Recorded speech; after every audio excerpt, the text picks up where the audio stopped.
सर्वांना जय भीम. मी सिद्धार्थ शिनगारे, छत्रपती संभाजीनगर, औरंगाबादहून बहुजन संघटक पेजवरती लाईव्ह आलेलो आहे. माझ्या बोलण्याचा विषय आहे भीमा कोरेगाव, समज आणि गैरसमज. जे भीमा कोरेगाव युद्धासंदर्भात, त्या लढाई संदर्भात जे काही समज आणि गैरसमज झालेले आहेत, या संदर्भात बोलण्यासाठी मी बहुजन संघटक पेजवरती लाईव्ह आलेलो आहे. आपल्याला माहीत आहे की 1818ला भीमा कोरेगावचं युद्ध झालं आणि त्या युद्धाला ज्यावेळी 200 वर्ष पूर्ण झाले, त्यावेळेस 2018ला भीमा कोरेगावला मोठी दंगल घडली. त्या दंगल ज्या लोकांनी घडवली, त्या लोकांनी त्या भागामध्ये मोठ्या प्रमाणामध्ये काही प्रसार केला, समज आणि गैरसमज पसरवले आणि त्या जोरावरती त्यांनी त्या भागातील काही तरुणांना, काही लोकांना दंगलीसाठी उद्युक्त केलं. दंगलीसाठी त्यांना पुढे आणलं. तर यामुळं हा आता परवा दिवशी आज 30 डिसेंबर आहे आणि 2 दिवसानंतर 1 जानेवारी येत आहे आणि 1 जानेवारीला लाखो लोक भीमा कोरेगावला अभिवादन करण्यास आपण जात असतो. तर जात असताना सोशल मीडियावरती खूप सारे चर्चा सुरू आहेत. आम्हाला माहीत आहे की आपले जे तरुण मुलं आहेत, जे काही रील बनवतात आणि ते रील ज्यांनी बनवली आहेत, त्या काही चुकीचे सुद्धा रील्स बनलेले आहेत, ज्याच्यामुळे आपल्या तरुणाईवरती गुन्हे नोंद झालेले आहेत. मला महाराष्ट्रभरातून आठवड्याला 1 किंवा 2 फोन येतो की आपल्या मुलावरती गुन्हा नोंद झालेला असतो आणि त्याचं कारण आहे की त्यांनी कोरेगावच्या संदर्भात जे गाणं आहे, त्या गाण्यावर त्यांनी रील बनवलेली आहे आणि रील बनवल्यामुळे त्यांच्यावर तो गुन्हा नोंद झालेला आहे. मग कोणत्या कारणामुळे आपल्या तरुणाईवर, आपल्या पोरावरती गुन्हे नोंद आहेत, आपल्या मुलीवरती गुन्हे नोंद होत आहेत, याची माहिती आपल्याला आवश्यक आहे. जर आपण प्रबोधन केलं आपल्या पोरांचं, आपल्या विद्यार्थ्यांचं, आपल्या तरुणांचं, आपल्या तरुणींचं, जर आपण त्यांना भीमा कोरेगावचा खरा इतिहास सांगितला, त्यांच्या मनामध्ये काही जे गैरसमज त्याच्यामध्ये संदर्भातले दूर केले, तर मला वाटतं की मोठ्या प्रमाणावर आपण ती आजच्या तरुणांना वाचू शकतो या संदर्भामध्ये आणि त्यांच्यावर जे खोटे नाटे खरे जे काही गुन्हे नोंद होत आहेत, त्यांना सुद्धा आपण आळा घालू शकतो. त्यामुळं हा बहुजन संघटकनं हा विषय मला बोलण्यासाठी दिलेला आहे. खरं पाहता या अगोदरच मी ॲडव्होकेट रोहन माळवतकरने जे पुस्तक लिहिलेलं आहे भीमा कोरेगावच्या संदर्भात, तर मी सर्वप्रथम त्याच्या पुस्तकावरती लाईव्ह येऊन त्याचे सर्व मुद्दे खोडलेले आहेत. त्यामुळं त्याच्या पुस्तकामध्ये जे काही त्यानं, परंतु काय झालेलं आहे की आपल्याला बघायला पाहिजे की त्यांनी महत्त्वाचे काही गोष्टी मांडलेल्या आहेत आणि त्या बाबीवरती जाणीवपूर्वक समाजामध्ये तेढ निर्माण होईल, मराठा बांधवांमध्ये आणि बौद्ध बांधवांमध्ये तेढ निर्माण होईल, अशा प्रकारचं त्याचं पुस्तक आहे. आणि त्याच दृष्टीने त्यानं सगळं ते लिखाण केलेलं आहे, त्याच दृष्टीने तो लाईव्ह येऊन बोलत असतो आणि या सगळ्या गोष्टी चालू आहेत. आता मला काय म्हणायचं, यामध्ये दोन्ही साईड आहेत, 2 साईड त्या बाबीच्या. एक, आंबेडकर अनुयायीमध्ये कोणते गैरसमज आहेत ही एक बाजू आहे आणि दुसरं, आपल्या शत्रू पक्षानं आपल्या भीमा कोरेगावच्या इतिहासासंदर्भात काय काय खोट्या गोष्टी प्रसारित केलेल्या आहेत, याचा आपण थोडा समाचार घेतला पाहिजे. या संदर्भात लोकांना जागृत केलं पाहिजे. जसं 1 नंबरचा सध्या तुम्हाला माहित आहे, भीमा कोरेगावच्या संदर्भामध्ये खूप सारी लोक त्या माळवतकरचं ऐकून असा प्रचार प्रसार करतात की ही लढाई नव्हती, तर ही चकमक होती. हा एक गैरसमज जाणीवपूर्वक पसरवला जात आहे आपल्या लोकांमध्ये, महाराष्ट्रामध्ये आणि देशभरामध्ये हा जाणीवपूर्वक पसरवला जात आहे. ती चकमक होती. आता मुळात चकमक आणि युद्ध यामध्ये काही मूलभूत फरक आहे. जर भीमा कोरेगावची लढाई ही जर चकमक मानली गेली, तर इतिहासकार लोकांनी, माझं म्हणणं आहे की आमचा इतिहास मान्य करू नका, पण युरोपियन जे इतिहासकार आहेत, ज्यांनी तटस्थ भूमिकेतून भारताचा इतिहास लिहिलेला आहे, युरोपियन इतिहासकार असतील, बाहेरच्या लोकांचं काय म्हणणं होतं, तत्कालीन लोकांचं काय म्हणणं होतं, हे आपण बघितलं पाहिजे. त्याच्यामध्ये सर्वात मोठा पुरावा म्हणजे एक इतिहासकार आहे, त्याचं नाव आहे जेम्स टॉड. हा जेम्स टॉड हा युरोपियन इतिहासकार आहे आणि ह्या जेम्स टॉडनं भीमा कोरेगावच्या युद्धासंदर्भामध्ये, त्यानं भीमा कोरेगावचं जे युद्ध झालं त्याच्या संदर्भामध्ये एक महत्त्वाचं विधान केलेलं आहे. ते विधान असं आहे की भीमा कोरेगावचं जे युद्ध आहे, जी ही बॅटल आहे, हे म्हणजे इंडियन थर्मापिली आहे. त्यानं शब्द वापरलेला आहे इंडियन थर्मापिली. आता इंडियन थर्मापिली म्हणजे काय? तुम्ही एक हॉलिवूडचा पिक्चर बघितला असाल 300. तो जो 300 पिक्चर आहे, तो 300 पिक्चरमध्ये दाखवलेला आहे ते स्पार्टन लोक जे आहेत, ते 300 लोक असतात आणि 10,000 फौजेचा पराभव करतात, 10,000 फौजेशी लढतात. त्या युद्धाला ते थर्मापिलीचं युद्ध म्हणतात. ज्यांना बघितला नसेल त्यांना अवश्य पिक्चर बघावाचो. 300 नावाचा हॉलिवूडचा मूवी. 300 म्हणजे 300 सैनिकांनी कसा पराक्रम केला. त्या युद्धाला थर्मापिलीचं युद्ध मानलं जातं आणि जगामध्ये जे बेहतरीन परिणाम झालेले आहेत, युद्ध जे मोठा युद्ध झालेले आहेत आणि त्याच्यामध्ये मोठा पराक्रम गाजवलेला आहे, त्या युद्धापैकी त्या युद्धाला गणना होते थर्मापिलीचं युद्ध म्हणजे स्पार्टनचं युद्ध. आता जेम्स टॉड काय म्हणतो, भीमा कोरेगावचं युद्ध हे इंडियन थर्मापिली आहे. इंडियन थर्मापिली आहे म्हणतो. याचा अर्थ काय होतो की ज्या प्रकारे 300 लोकांनी 10,000 सैनिकांशी लढा दिला आणि ते युद्ध लढलं, तो जो पराक्रम केला तसाच पराक्रम भीमा कोरेगावमध्ये झालेला आहे. हे फार मोठा पराक्रम केलेला आहे. आता एवढा मोठा पराक्रम काय चकमकीत होऊ शकत नाही. चकमक म्हणजे काय असते, इकडून गोळीबार झाला, इकडून 2-4 गोळीबार झाले, इकडे 2 मेले लोक, तिकडे 2-4 मेले, याला चकमक म्हणतात ना. चकमक आणि युद्धामध्ये मूलभूत फरक आहे. हे समजून घेतलं पाहिजे. आता हा एक पहिला मुद्दा, जेम्स टॉडचं मी एक उदाहरण दिलेलं आहे. दुसरं उदाहरण देतो. हे स्वतः माळोदकरच्या पुस्तकातलंच मला उदाहरण द्यायचंय. का ते वकील आहे, वकील असून स्वतःनंच पुस्तक लिहिलंय आणि स्वतःच्याच विरोधामध्ये त्यांनी याच्यामध्ये पुरावे बी सापडलेले. ज्यावेळेस भीमा कोरेगावचं युद्ध झालं, युद्ध झाल्यानंतर जो स्तंभ उभारण्यात आला, त्या स्तंभाच्या तिथं ज्या कोनशिला उभारण्याचा जो कार्यक्रम होता तो 26 मार्च 1821 कार्यक्रम होता. आणि ज्यानं ती स्तंभाची डिझाईन बनवली होती त्या इंजिनियरचं नाव आहे captain Nut. Engineer captain Nut हा इंजिनियर होता ज्यानं त्या भीमा कोरेगावच्या स्तंभाची डिझाईन बनवलेली आहे. आणि ज्यावेळेस त्या कोनशिलेचा कार्यक्रम होता 26 मार्च 1821 त्या दिवशी त्या कॅप्टन नटनं जे भाषण केलेलं आहे ते भाषण उपलब्ध आहे. तो काय म्हणतो कॅप्टन नट भीमा कोरेगावच्या युद्धासंदर्भामध्ये? तो म्हणतो, उपस्थित मान्यवर हो, या किंवा इतर कोणत्याही देशाच्या इतिहासात सर्वात चमकदार लष्करी कामगिरीपैकी एक असलेल्या कोरेगावच्या घटनेच्या स्मरणात आज आपण या ठिकाणी एकत्र जमलो आहोत. ही कामगिरी पूर्वेकडील राष्ट्रातील सर्वात मोठी कामगिरी असेल आणि भविष्यकाळात इतिहासकार या घटनेची नोंद घेतील या बाबतीत माझ्या मनात शंका नाही. पूर्वेकडले जे राष्ट्र आहेत त्या राष्ट्रामध्ये जेवढे मोठे युद्ध झालेले आहेत त्या युद्धापैकी ठळक आणि मोठं युद्ध आहे. कॅप्टन नटचं त्या दिवशीचं भाषण आहे आणि हे भाषण इथं अवेलेबल आहे. भीमा कोरेगाव स्तंभ उभारतानाचं भाषण आहे कॅप्टन नटचं, त्या इंजिनियरचं भाषण नाहीये. आणि तो पुढे म्हणतो की या निकाराच्या लढाईत आपल्या सरकारला स्थैर्य मिळवून देण्यात यश प्राप्त केले आहे हे देखील अवश्य नमूद करावे लागेल. ब्रिटिशांचे राज्य या देशामध्ये जे प्रस्थापित झालं, ब्रिटिशांना जे स्थैर्य मिळालं त्यामध्ये सर्वात मोठा वाटा भीमा कोरेगावच्या युद्धाचा आहे. बघा, भीमा कोरेगावच्या युद्धामुळं ब्रिटिशांना या देशामध्ये स्थैर्य मिळालं असं म्हणतोय कॅप्टन नट. या युद्धाचं जरी विरोधक आपले त्याला चकमक म्हणत असतील, ब्रिटिश लोक काय समजत होते? ब्रिटिश लोक समजत होते भीमा कोरेगावचं युद्ध एवढं मोठं युद्ध आहे की ज्याच्यामुळं आम्हाला या देशामध्ये, भारत देशामध्ये राज्य करता आलं. एवढं मोठं युद्ध आहे असं कुणाचं म्हणणं आहे? हे ब्रिटिशांचं म्हणणं आहे. त्याच्या पुढचं सांगतो. पुढे म्हणतो कॅप्टन नट, हा संघर्ष साधा सुद्धा अजिबातच नव्हता. तो रोम आणि ग्रीक साम्राज्याच्या लढ्याच्या तोडीचा होता. म्हणजे रोम आणि ग्रीक साम्राज्यामध्ये ज्या लढाया झाल्या त्या लढाया जशा मोठायल्या आहेत रोम आणि ग्रीक साम्राज्याच्या, तशाच प्रकारची ही लढाई आहे. बघा, रोमचा इतिहास बघा, ग्रीकचा इतिहास बघा, तिथे फार मोठ्या लढाया झालेल्या आहेत. त्या इतिहासामध्ये, जगाच्या इतिहासामध्ये वाचायला मिळतात आपल्याला. त्या जशा मोठ्या युद्ध झालेत रोम साम्राज्याचे, ग्रीक साम्राज्याचे, तशा प्रकारचं हे युद्ध आहे भीमा कोरेगावचं असं कॅप्टन नट म्हणतोय.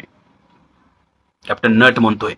त्यामुळं हे किती मोठं युद्ध होतं. याला जर कोणी चकमक म्हणत असेल तर ही चकमक म्हणणाऱ्या लोकांच्या मला बुद्धीची कीव येते. एवढंच नाही तर बुद्धीची कीवच नाही तर हा जाणीवपूर्वक अपप्रचार करण्याचं चालू आहे. जाणीवपूर्वक अपप्रचार करण्याचं चालू आहे की जेणेकरून त्या युद्धाचं महत्व कमी व्हावं. परंतु कितीही तुम्ही कोंबड्याला झाकून ठेवलं तर सूर्य उगवायचा राहतो का? सूर्य उगवतोच. आणि तो स्तंभ आमच्या पराक्रमाची साक्ष द्यायला तिथं दिवस रात्र उभा आहे, 24 तास, वर्षभर. मागच्या 200 वर्षापासून जो स्तंभ तिथं उभा आहे जो आमच्या पराक्रमाची साक्ष देतोय.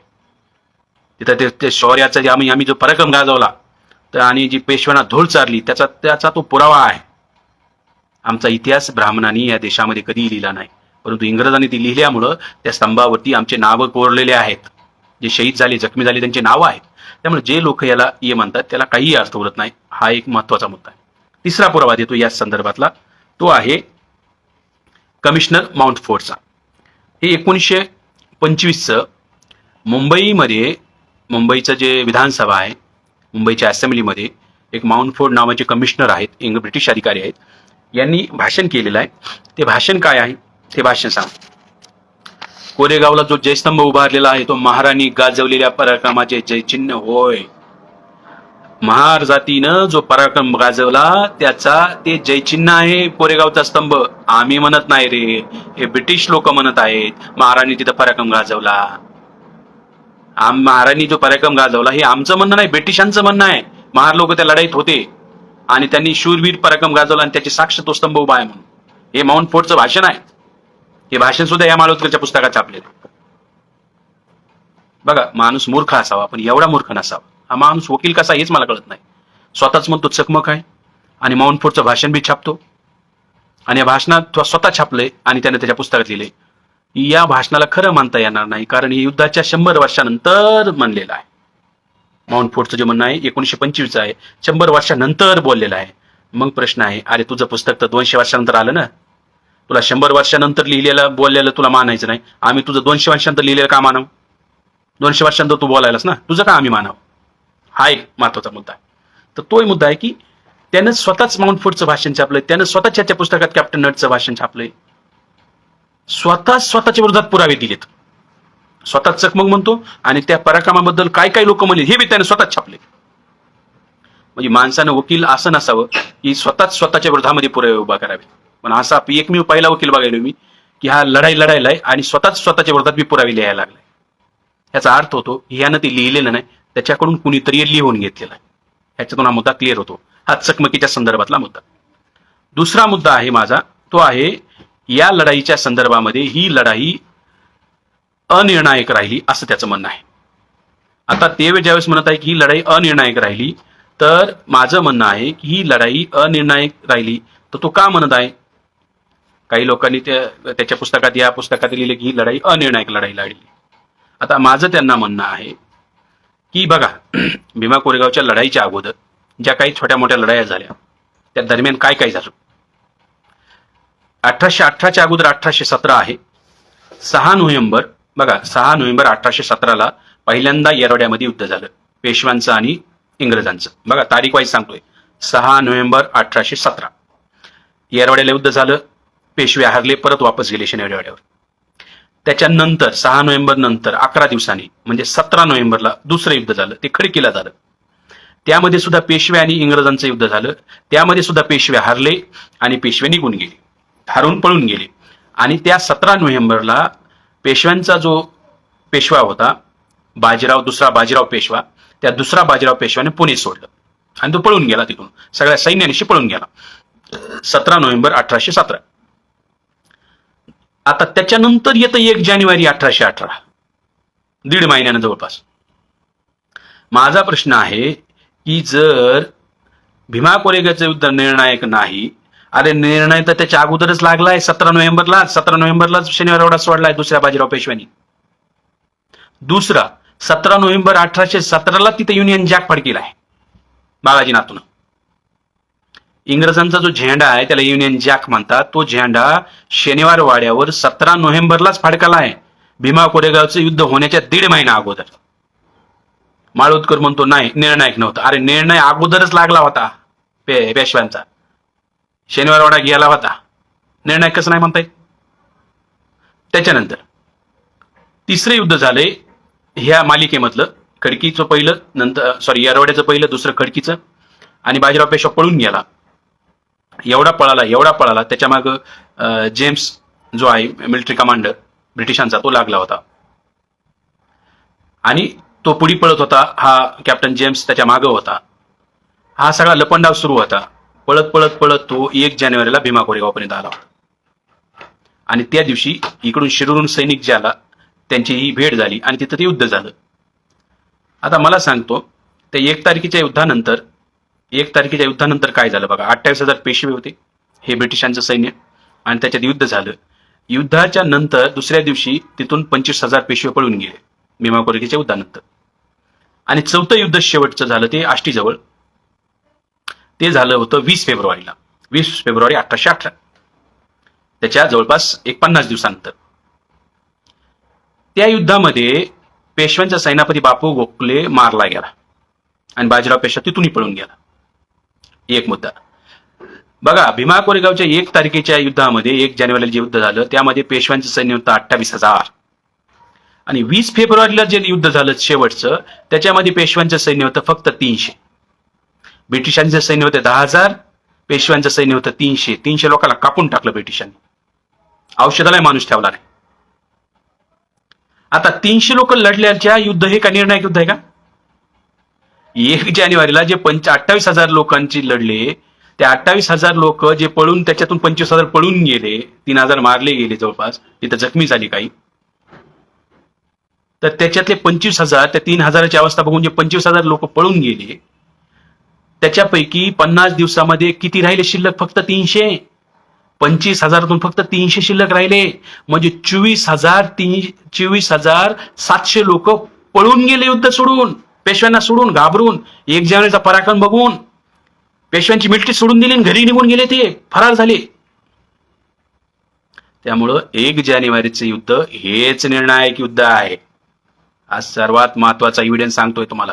1 जानेवारीचे युद्ध हेच निर्णायक युद्ध आहे. याच्या मालिकेमधलं सर्वात महत्वाचं युद्धामध्ये 1 जानेवारी आहे.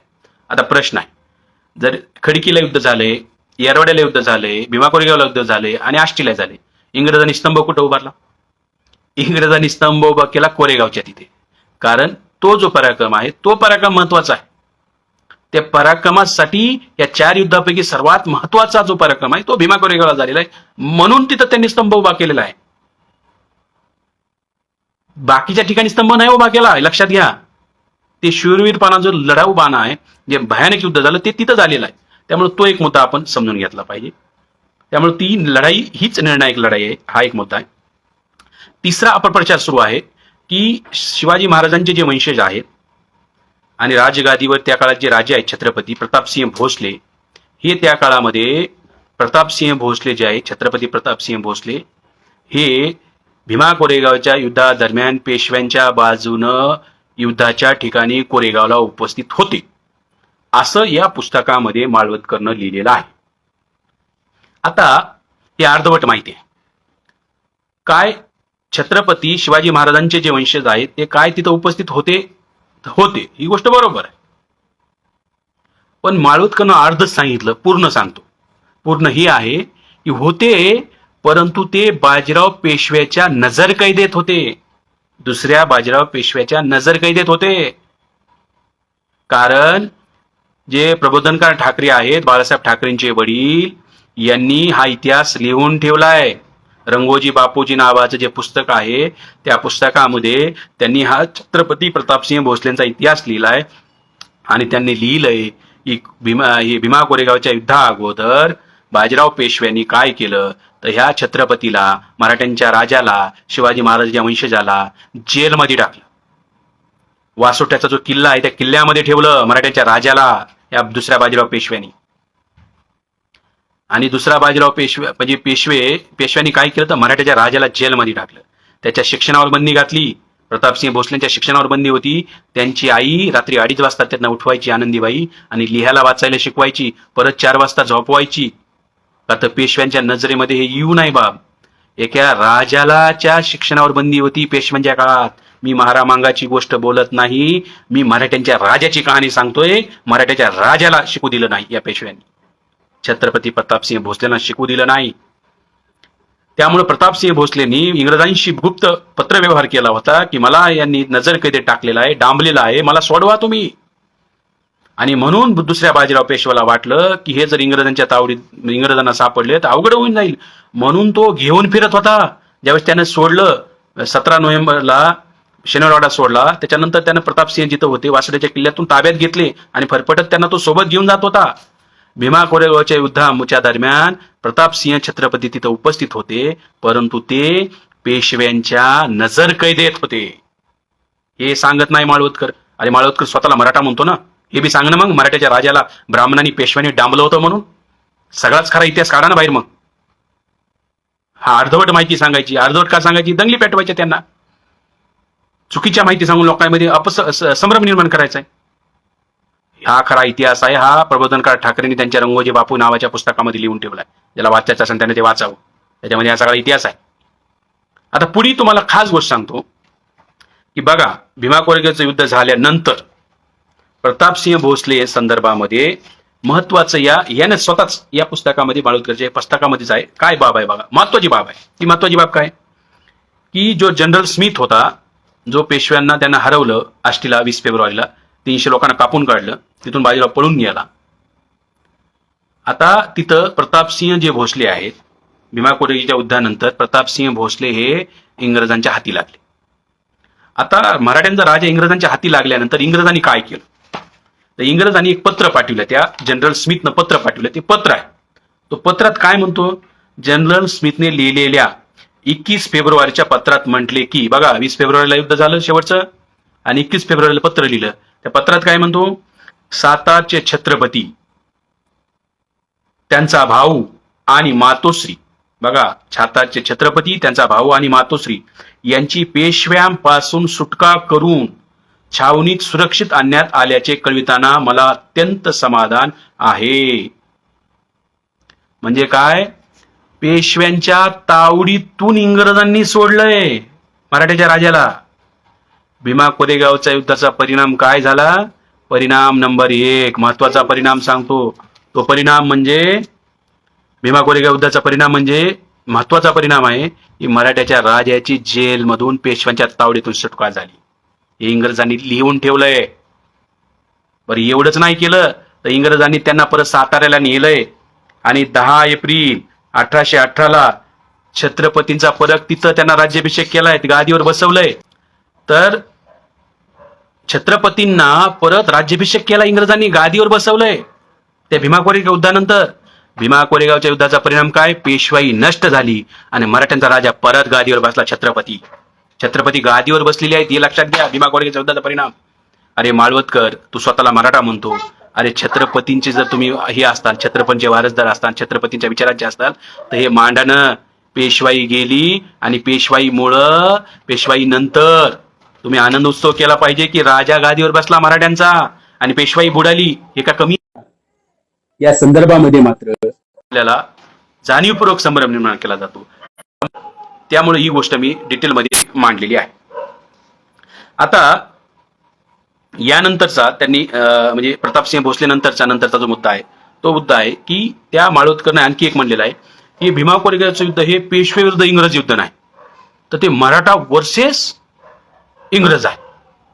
आणि याच्यासाठी त्यांनी त्याच्या पुस्तकामध्ये प्रायमरी सोर्स म्हणून त्या स्तंभाचा उल्लेख बार बार करतो आणि तो आम्हाला सल्ले देतो की स्तंभ जाऊन बघा आणि स्तंभावर काय लिहिले बघा, स्तंभावर जे स्तंभ लिहिले, स्तंभ वाचा तुम्ही, स्तंभावर काय आहे. अरे त्या स्तंभावरच आम्ही सांगतो. आता त्या स्तंभावरती काय लिहिलंय इंग्रजांनी लिहिलंय, स्तंभाची जी पूर्वेची बाजू आहे, स्तंभाच्या पूर्वेच्या बाजूला लिहिलंय, कप्तान स्थांतन साहेबाच्या स्वाधीन मुंबई सरकारच्या पलटणीचे लोक 500 व स्वार 250, तोफखान्याचे मनुष्य 25 व तोफा 2 होत्या, ज्यास इसवी सन 1818 जानेवारी तारीख 1 ही आहे, त्या दिवशी कोरेगावच्या मुक्कामी पेशव्यांच्या साऱ्या फौजेने चाल येऊन घेरा दिला. पेशव्यांच्या स्तंभावरती उल्लेख मराठ्यांच्या नाही, मराठ्यांच्या सैन्यानं नाही, पेशव्यांच्या सैन्यानं हा स्तंभावरती उल्लेख आहे. तुम्हाला जर प्रायमरी इतिहासामध्ये प्रायमरी सोर्स काय असतो, पुस्तक नसते, नाणी, शिलालेख, तो स्तंभ हे प्रायमरी सोर्स आहे इतिहासामध्ये. भीमा कोरेगाव इतिहास इकडे तिकडे जायची गरज नाही, त्या स्तंभावरच लिहिलेला आहे. त्या स्तंभावरती स्पष्टपणे लिहिले की 28,000 पेशवे चाल करून आले होते आणि इंग्रजांना घेरलं होतं. पेशव्यांचं सैन्य. मग माळवदकर, तू जेवढं स्तंभ म्हणतो त्या स्तंभावरच वाचलं पाहिजे. मग तिथं तर पेशवे लिहिलेलं आहे, तिथं कुठंच मराठा नाही. तू का त्याला लढायला मराठा वर्सेस म्हणतो, मराठा वर्सेस इंग्रज? कारण जाणीवपूर्वक बोललं जायचंय. कारण काय आहे बघा, एक आहे शिवशाही, एक आहे पेशवाई. शिवाजी महाराज, संभाजी महाराजांचं राज्य ही शिवशाही आहे. आणि त्याच्यानंतर संभाजी महाराजांचा मुलगा जो आहे शाहू, तुम्ही जर बाजीराव मस्तानी पिक्चर बघितला असेल, त्या बाजीराव मस्तानीमध्ये त्या बाजीरावाला, पहिल्या बाजीरावाला जो पेशवेपद देतो तो शाहू राजा, पहिला शाहू. आणि त्या बाजीराव मस्तानीमध्ये तो निजामला ज्यावेळेस युद्धामध्ये हे होतो, तर निजाम काय म्हणतो, शिवाजी और संभाजी के बाद कोई नहीं है, बाजी बाजी आहे. याचा अर्थ काय, छत्रपती शिवाजी महाराज आणि छत्रपती संभाजी महाराजांनंतर जे कोणी गादीवर आले छत्रपती ते नावाला छत्रपती होते, सगळा कारभार पेशवे करत होते, त्याला पेशवाई म्हणतात. आणि दुसरा बाजीरावाच्या पहिल्या बाजीरावापासून जो सुरुवात झाली ती दुसऱ्या बाजीरावापर्यंत 1818ला काय किती अवस्था झाली तर छत्रपतीला यांनी डायरेक्ट जेलमध्ये टाकलं. हे कारभार बघायचे, सगळा राज्यकाज हे करायचे. मला सांगा, राजा कुठं बसत असतो? साताऱ्याला. छत्रपती साताऱ्यात बसायचे. छत्रपती प्रतापसिंह भोसले हे साताऱ्यात होते. आणि हा कारभार कुठून चालवायचा? हा सगळा कारभार शनिवारवाडीहून चालायचा. आणि मग राजधानी सातारा आहे तर राजधानीहून साताऱ्यातून कारभार चालायला पाहिजे, जो शनिवारवाड्यातून चालत होता. साताऱ्यातून कारभार चालणे म्हणजे शिवशाही, शनिवारवाड्यातून पुण्यातून कारभार चालणे म्हणजे पेशवाई. हा फरक आहे. आणि माळवतकर, तू RSSचा चेला बनू नको. तू ह्या सगळा इतिहास वाचून घे, एकदा परत एकदा वाच. शिवशाही कशाला म्हणतात, शिवशाही नंतर पेशवाई कशी आली, आणि पेशवाई छत्रपतींची अवस्था काय झाली हे बी सांगा ना लोकांना. अर्ध का सांगता? त्या स्तंभावर स्पष्टपणे लिहिले नाही पेशव्यांच्या विरोधात युद्ध होतं म्हणून. तरी सुद्धा जाणीवपूर्वक ज्यांना दंगली घडवायच्या, गृह विभागाला माझी विनंती आहे, या सगळ्यांना अरेस्ट केलं पाहिजे. यांच्या नार्को टेस्ट करा तुम्ही, माळवतकर सकट या गँगच्या. हे तुम्हाला या दंगलीचे सूत्रधार म्हणून सापडतील. कारण यांचे पुस्तकं हे जाणीवपूर्वक मराठ्यांचं आणि इंग्रजांचं युद्ध म्हणून बौद्ध आणि मराठ्यामध्ये दंगली घडवण्यासाठी यांनी पुस्तकं लिहिलेली आहेत. यांची जर नार्को टेस्ट केली तर दूध का दूध आणि पाणी का पाणी समोर येईल. तर ह्या सगळ्या बाबी मांडणं आवश्यक आहे. हे दुश्मनानं आपल्या संदर्भात गैरसमज पसरवली आहे.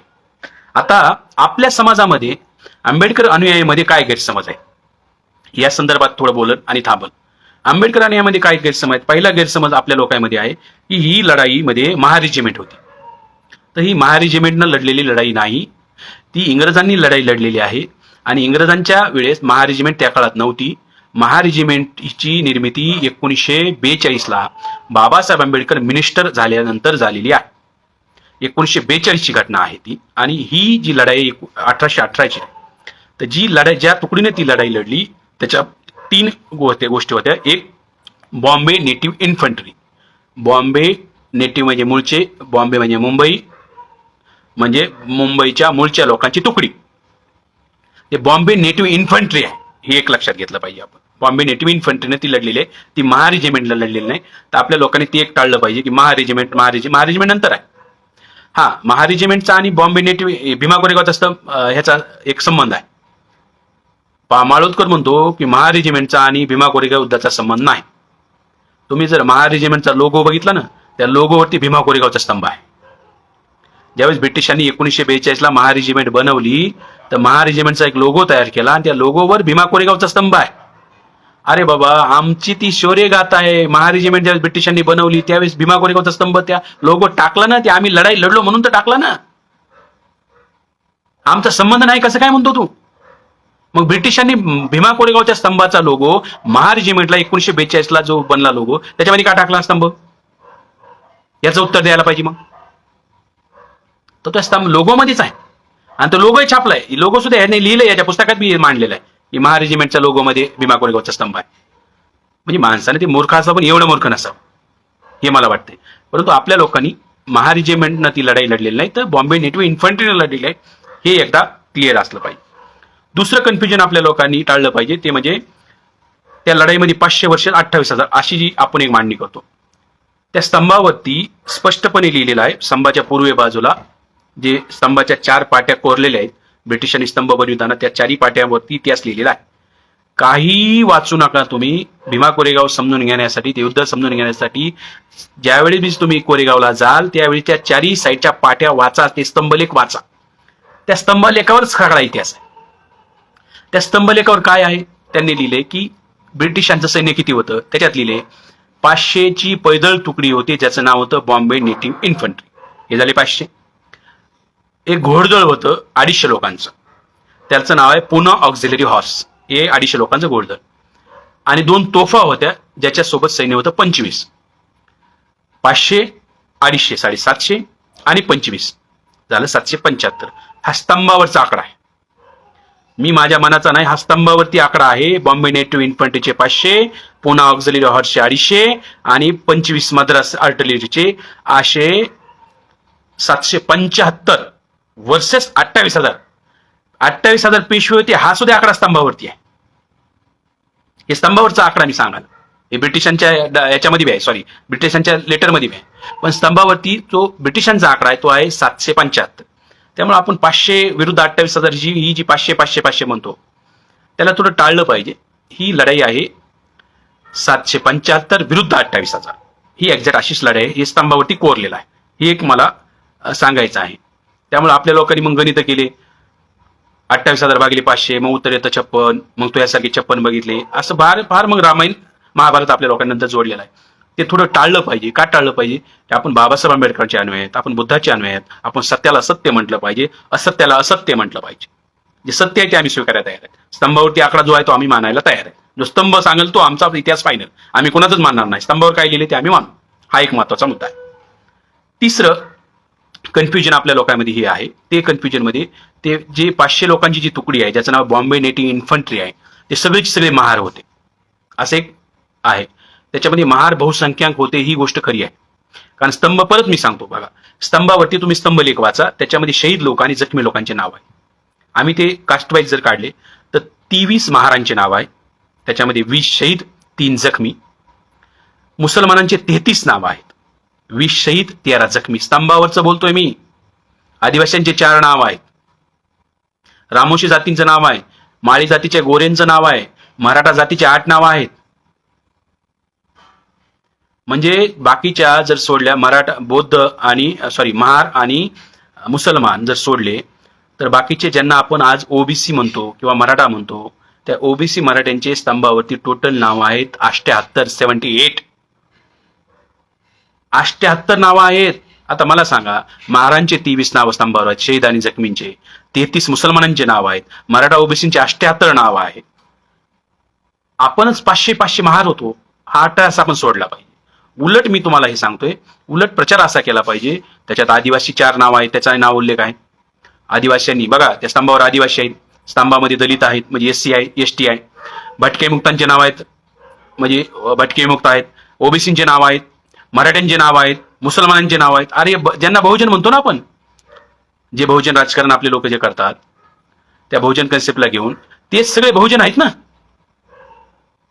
ह्याचा अर्थ काय होतो की मुसलमान होते त्या लढाईमध्ये, अस्पृश्य जातीचे लोक होते, ओबीसी होते, मराठा होते, सगळे मिळून यांनी पेशवाई काढलेली आहे. पण लक्षात घ्या, त्या स्तंभावर एकही ब्राह्मणाचं नाव नाही. ब्राह्मण नाही लढला पेशव्यांच्या विरोधात. म्हणजे ब्राह्मणाच्या विरोधात कसा लढेल?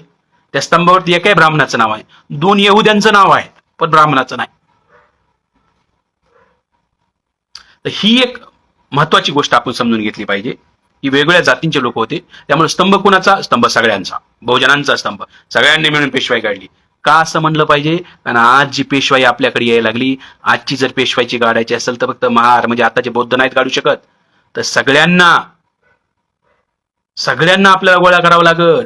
जे पिचलेले आहेत, जे शोषित वंचित जे आहेत, भटके विमुक्त, आदिवासी, ओबीसी, ज्यांना सोबत घेतात त्या सगळ्यांना मिळून ही आधुनिक पेशवाई आपल्याला रोखावं लागल. त्यामुळे त्या काळात जे 200 वर्षापूर्वी सगळ्यांनी मिळून पेशवाई रोखली, महारांचा पराक्रम आहे, याच्यात काही किंतु परंतु नाही. पण बाकीच्या जातींचं तिथे नाव आहे, ते बी आपण आदरानं, आणि त्या जातीने मुसलमानांना सांगा ना तुमचे 33 नाव आहेत, माळ्यांना सांगा तुमचं नाव आहे त्या स्तंभावरती, काही जातीच्या लोकांना सांगा तुमचं नाव आहे, आदिवासींना सांगा तुमचं नाव आहे त्या स्तंभावरती, मराठ्यांना सांगा तुमचं नाव आहे स्तंभावरती, मराठ्यांना सांगा त्या युद्धानंतर तुमच्या राजाला गादीवर बसविलेला आहे, पेशव्यांच्या तावडीतून सोडलेला आहे. हे सांगितलं पाहिजे ना आपण. ह्या युद्धाचं आपल्यापुरतं का लिमिट ठेवायचं? आपण काय दलितांचे बाबासाहेब, बाकीचे म्हणजे मग घ्या तुमचेच बाबासाहेब, आमचे नाही बाबासाहेब, सगळ्यांचे बाबासाहेब आहेत. अरे भारताचे भाग्यविधाता आहेत. संविधान काय फक्त दलितांसाठी SC साठी लिहिले का? संविधान या देशासाठी लिहिलेलं आहे. या भारताचे भाग्यविधाता आहेत बाबासाहेब आंबेडकर. तो स्तंभ सुद्धा हा सगळा जो आहे या संदर्भामध्ये मांडणी केली पाहिजे. स्तंभ सुद्धा सगळ्यांना घेऊन ती पेशवाई काढलेली आहे, हे मांडलं पाहिजे आपण. हे जोडणारे मुद्दे आहेत, हे जोडणारे मुद्दे आपण मांडले पाहिजेत, असं एक मला वाटतं. आणि शेवटचा मुद्दा सांगतो रील्सवाल्यांचा. काय झाले, जे रील्स जे बनवणारे लोक आहेत, त्या रील्स बनविणाऱ्या जे लोक आहेत त्या रील्सवाल्यांना माझी विनंती आहे, गुन्हे नोंदवत आहेत, कृपया करून. आता आम्ही त्या काळात 500 होतो, 28,000 लोकांना कापलं, आता आम्ही 14 करोड आहेत, आता घरात घुसून कापू, अशा प्रकारची भाषा वापरू नका.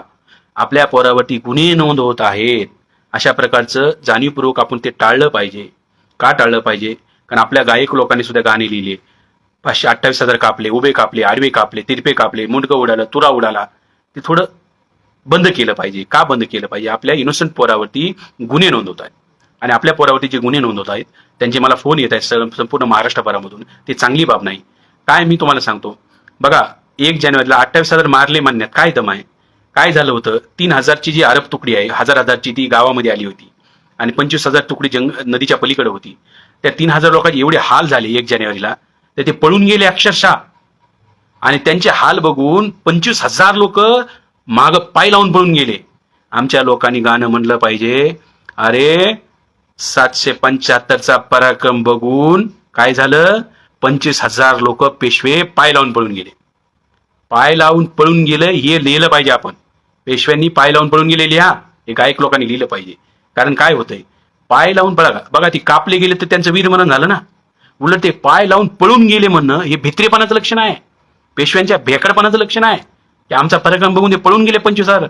आपल्या गायक लोकांनी लिहिलं पाहिजे, 500चा पराक्रम बघून किंवा 775 लोकांचा पराक्रम बघून 25,000 लोक पाय लावून पळाले असं गाणं लिहिलं पाहिजे. हे एक मला म्हणणं आहे. कारण काय होतं, एक खरा इतिहास आपण जेवढा लिहिता येईल तेवढा तो मांडला पाहिजे. आपण बाबासाहेब आंबेडकरांचे अन्वयी आहोत आणि जे खरं आहे त्या खऱ्याला खरं म्हटलं पाहिजे, खोट्याला खोटं म्हटलं पाहिजे. बाबासाहेबांचा बुद्धाचा हाच विचार आहे, सत्याचा विचार आहे. उगच आपलंच काही लोकांना वाटत आहे ते. मला काही लोक म्हणतात की नाही नाही तुम्ही जे खोटं जरी असलं तरी सांगा, त्याच्यावर गपची बसा. याला काही अर्थ नाही, याला काही अर्थ नाही. जे खरं आहे ते खरं मांडा. आणि जर वाटत असेल की आता काय होतंय, आता पुढची तिथून जर 25,000 लोक पळून गेलेले आहेत, हा इतिहास आहे ना. ह्या कोरेगावच्या युद्धामध्ये ते 25,000 लोक पाय लावून पळून गेलेले, हा इतिहास आहे. हे कसं नाकारणार तुम्ही? अब तुमच्या म्हणण्यानं 28,000 कापले होणार आहे का? तसं होणार नाही ना. जे खरं आहे ते खरं आहे. अरे पळून गेली हा सर्वात मोठा पराक्रम आहे. त्यांना ते पळून जायला त्यांना मजबूर केला, हा मोठा पराक्रम आहे. ही आपण मांडला पाहिजे. त्यामुळे रील्स मधल्या आपण माझ्या तरुणींना विनंती आहे, कृपया करून घरात घुसून मारले आता आम्ही 14 करोड आहेत अशा प्रकारचे गाणे लिहू नका. जे कुणी अशा रील्स बनवत आहेत त्यांच्यावर गुन्हे नोंदवत आहेत. आमच्या पोरावरती गुन्हे नोंद झालेलं काय होतंय माहिती आहे का? तुम्हाला भडकाऊ गाणे म्हणायला, भडकाऊ भाषण करायला काही नाही जात, पण ज्यांचे गुन्हे नोंदवतात त्यांचे करिअर बरबाद होतात. ही आपण खरा इतिहास लोकांना सांगून लोकांना जागृत केलं पाहिजे. त्या लोकांचा डाव आहे आपल्या विरोधामध्ये जाणीवपूर्वक अपप्रचार करायचा. मी त्यांचे एक एक मुद्दे घेऊन सगळे खोडलेले आहेत. आपण सध्या तो जे काय बोललाय ते सगळे जवळपास मुद्दे खोडलेले आहेत. त्यामुळे त्याला म्हणण्याला काही अर्थ नाही उरत. आपण सगळ्यांनी मिळून एकत्र येऊयात आणि मोठ्या प्रमाणावर या संदर्भामध्ये जनजागृती करूयात. तुम्हाला 1 जानेवारीचा जो आपला शौर्य दिन आहे, भीमा कोरेगावचा जो इतिहास आहे, त्या इतिहासाची तुम्हा सर्व शूरवीरांना मी मानाचं वंदन करतो. आणि ह्या इतिहास सगळ्या एसटी समाजात जा, तुमचाही स्तंभ आहे सांगा, भटक्यामुक्तांना सांगा तुमचा स्तंभ आहे, मराठ्यांना सांगा तुमचा स्तंभ आहे, ओबीसीना सांगा तुमचा स्तंभ आहे. आणि त्यांना नेऊन तिथं नाव वाचून दाखवा, तुमच्या जातीचे नावं आहेत. आणि सगळ्यांनी मिळून आपण पेशवाई काढलेली आहे. आणि परत एकदा 2024ला एकत्र येऊयात. आणि ही जी पेशवाई आपल्या डोक्यावर येत आहे ही संविधानाला धोका निर्माण करत आहे. ही पेशवाई काढण्यासाठी परत आपल्याला एकत्र यावं लागेल आणि लोकशाहीच्या मार्गाने आपल्याला लढावं लागेल. एवढंच सांगतो आणि थांबतो. जय भीम. मी सिद्धार्थ शिंगारे, छत्रपती संभाजीनगर, पूर्वीचं औरंगाबाद. धन्यवाद. जय भीम.